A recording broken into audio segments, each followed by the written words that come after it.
Assalamualaikum warahmatullahi wabarakatuh. Halo sahabat BDK Malang, apa kabar? Bertemu kembali dengan saya Mbak Retno dalam Cangkruk BDK Malang. Bincang ringan keuangan negara persembahan Balai Diklat Keuangan Malang. Sahabat BDK Malang, sampai dengan saat ini pandemi COVID-19 masih melanda bangsa kita. Tetapi kita tetap semangat, tetap harus melakukan pekerjaan kita sesuai dengan tugas dan fungsi yang sudah melekat pada kita. Pada podcast kali ini, sahabat BDK Malang, kita akan berbicara tentang barang milik negara terkait dengan perpindahan antar satker.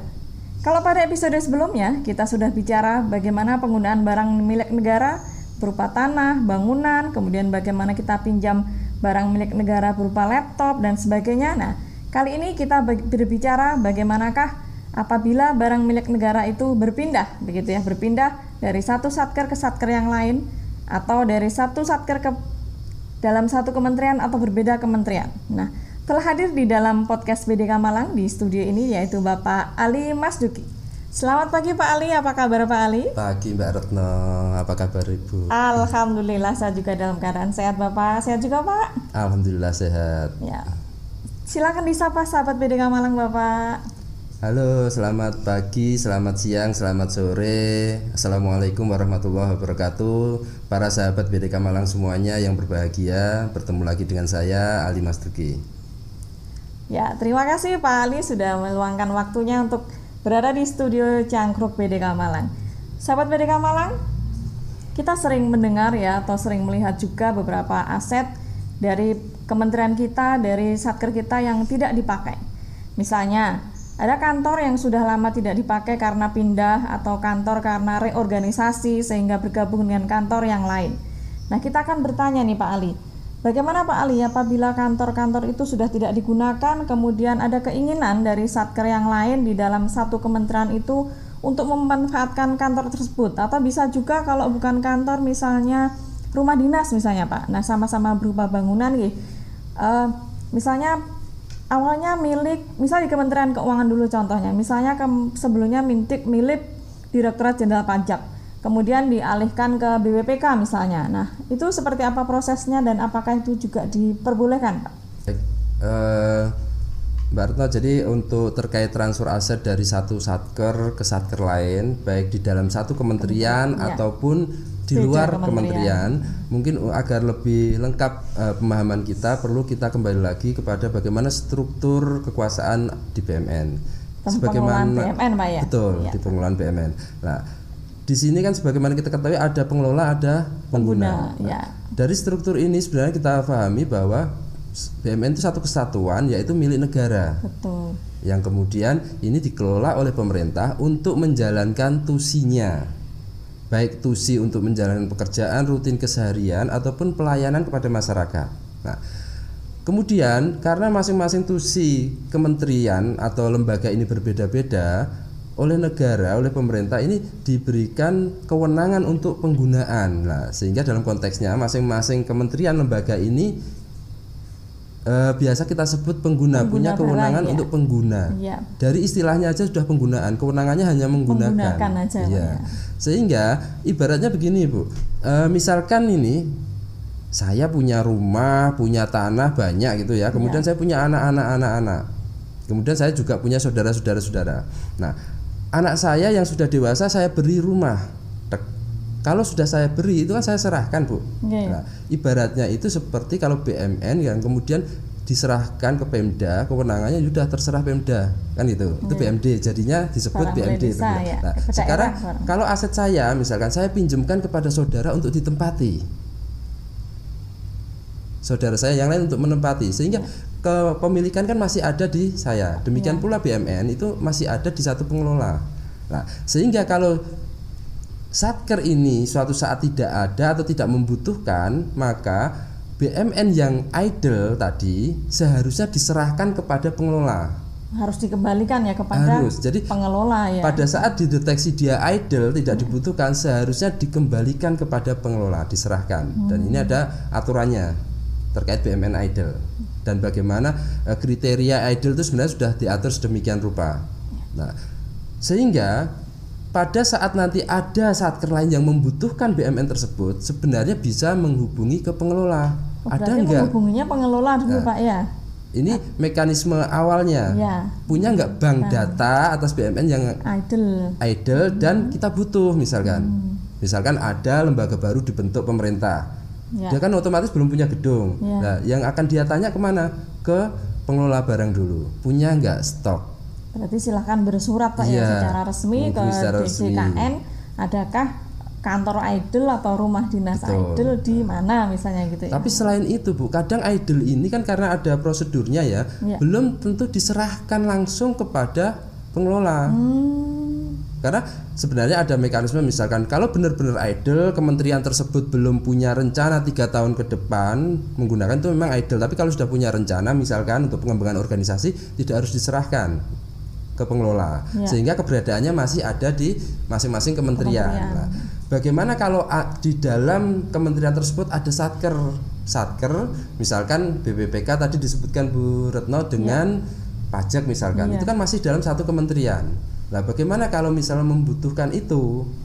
Nah, tinggal bersurat kepada masing-masing eselon satunya Bu. Jadi Bener nggak perlu ke pengelola Pak ya kalau ini antar Nanti ke pengguna aja. pengelolanya adalah kita minta persetujuan untuk penetapan baik. status ulang atau alih status penggunaan. Oh ya berarti lebih sederhana Pak ya Lebih karena sederhana kalau di dalam satu kementerian. Istilahnya bisa saling misalnya antar saudara tadi. Iya. Aku itu kan rumahmu nggak kamu pakai, tak pakai Iya, dulu ya. Oh ya oke. betul. Nah atau cuma nanti harus ada penetapan kembali ya Iya, dari mungkin logika berpikirnya biar mudah seperti itu Bu. Tapi harus ada memang nanti penetapan kembali. Lah, permasalahannya bukan permasalahan sebenarnya di internal kita di tiap pengguna di tiap kementerian itu kan jenjangnya banyak Bu ya. Betul. Nah, seperti di Kementerian Keuangan kan ada satu biro yang mengurusi semua BUMN yang ada di Kementerian Keuangan, Biro Ramadan. Nah, sehingga kalau misalkan BPPK membutuhkan suatu gedung yang kita lihat itu tidak terpakai dari teman-teman pajak misalkan, dan kita hubungi teman pajak, bener nggak sih idle? Kalau mereka ternyata bener sih, oke. Kalau mereka sudah setuju, kita kita ke Biro Ramadan, ke biro yang masih di dalam kementerian kita, karena mereka yang ngurusi, ya, yang mendapat pendelegasian kewenangan dari Menteri Keuangan selaku pengguna untuk ngurusi BUMN tersebut. Nah, kalau ini sudah sebenarnya di internal Kementerian Keuangan aja Bu tadi. Berarti, kalau sudah kita baru laporan aja, minta persetujuan aja agar ini penetapan statusnya. Perubahan penetapan status ya menjadi dari DJP ke BPPK. Iya, agar nanti database-nya di Siman, karena kita punya aplikasi Siman untuk database aset ini ya Bu ya, itu tetap terupdate posisi gedung ini siapa yang menempati. Oh, ya. Berarti ini Pak ya, dan itu di semua kementerian pasti sama ya, juga ada juga kayak semacam Biro Ramadan ya yang menguasai aset seluruh kementerian. Betul. Berarti prosedurnya sama ya, kita akan di dalam kementerian lebih dahulu, kemudian kita mengajukan ke antar unit eselon 1, disetujui oleh bagian pusat BUMN-nya di eselon 1, tinggal kemudian mengajukan penetapannya ke DJKN. Beritahukan minta persetujuan ke DJKN. Itu untuk satu kementerian. Ya. Nah, kalau sekarang beda kementerian Pak. Misalnya Kementerian Kehutanan minta itu kok nggak dipakai ya sama kantor pajak, kantor pemeriksa pajak misalnya. Ada Karikpa yang dulunya milik DJP yang nggak pernah dipakai sampai sekarang. Nah, itu gimana Pak? Nah, seandainya beda kementerian, sebenarnya pertama yang harus kita lakukan adalah sudah ada info benar-benar tidak terpakai belum? Info itu harus tertulis resmi Pak? Enggak sih sebenarnya. Jadi bisa ngobrol misal kalau memang sudah benar tidak terpakai, misalkan Kementerian Kehutanan kok nganggur gitu ya, kita butuh gitu ya.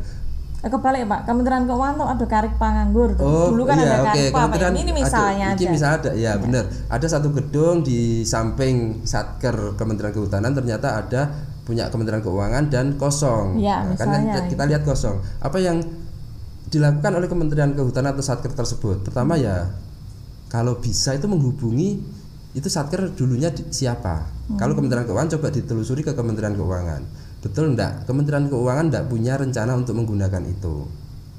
Siapa tahu malah posisi ini sudah diserahkan sebagai aset idle. Kalau sudah diserahkan, kita menghubunginya langsung ke DJKN.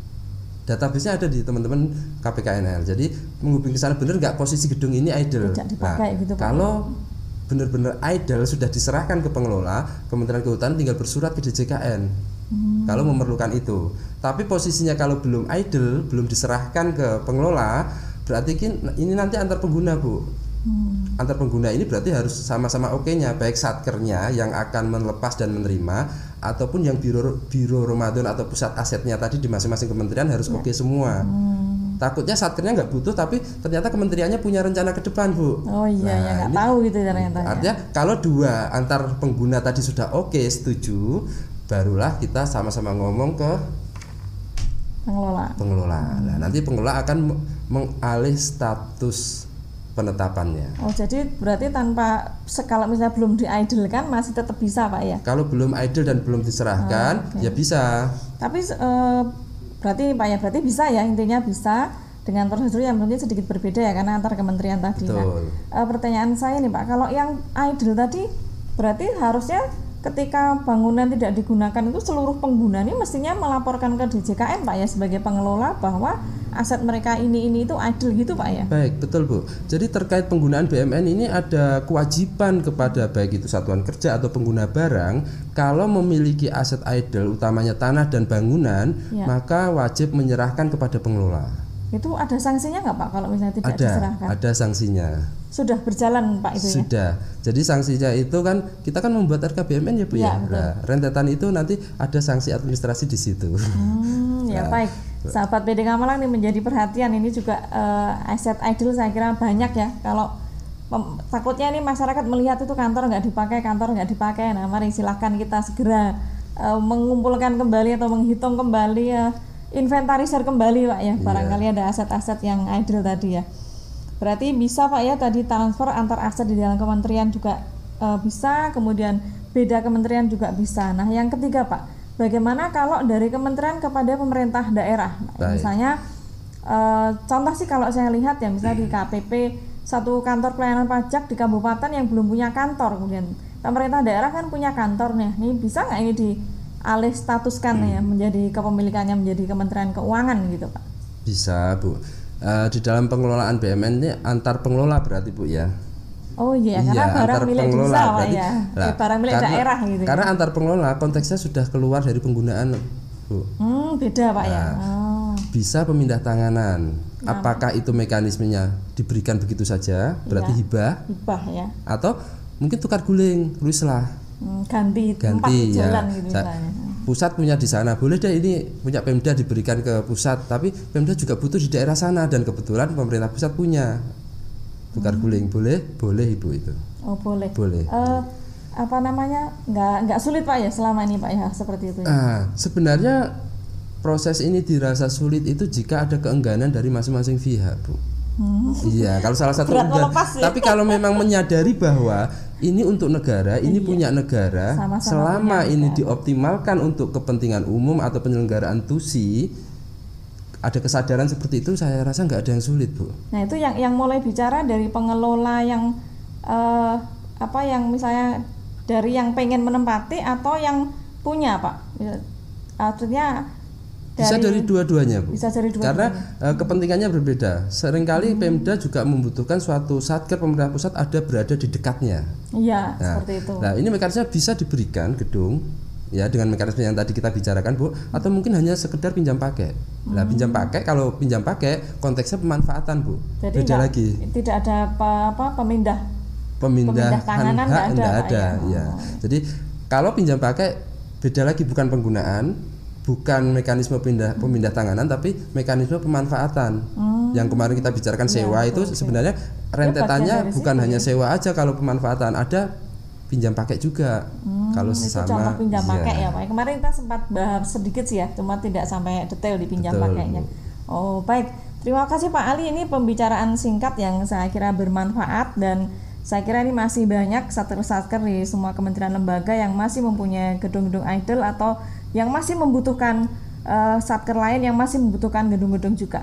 Karena ada banyak satker baru, lembaga pemerintah baru yang kan Pak yang dibentuk Presiden yang belum punya kantor sehingga harus sewa. Nah, ini bisa dilakukan dengan transfer aset ya.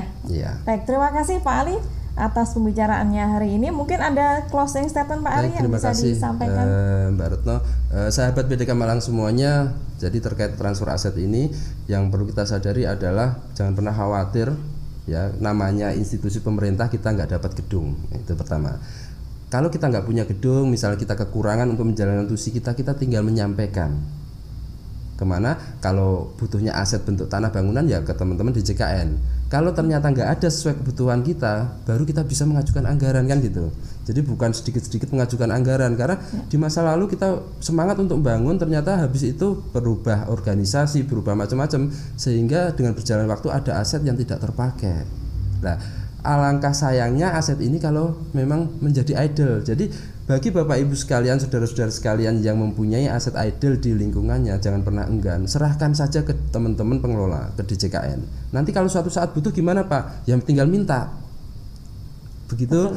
Baik, kita optimalkan aset negara ini, kita gunakan dengan sewajarnya agar memberikan kontribusi yang luar biasa besar untuk kesejahteraan bangsa dan negara ini. Setuju sekali Pak Ali. Ya, terima kasih Pak Ali.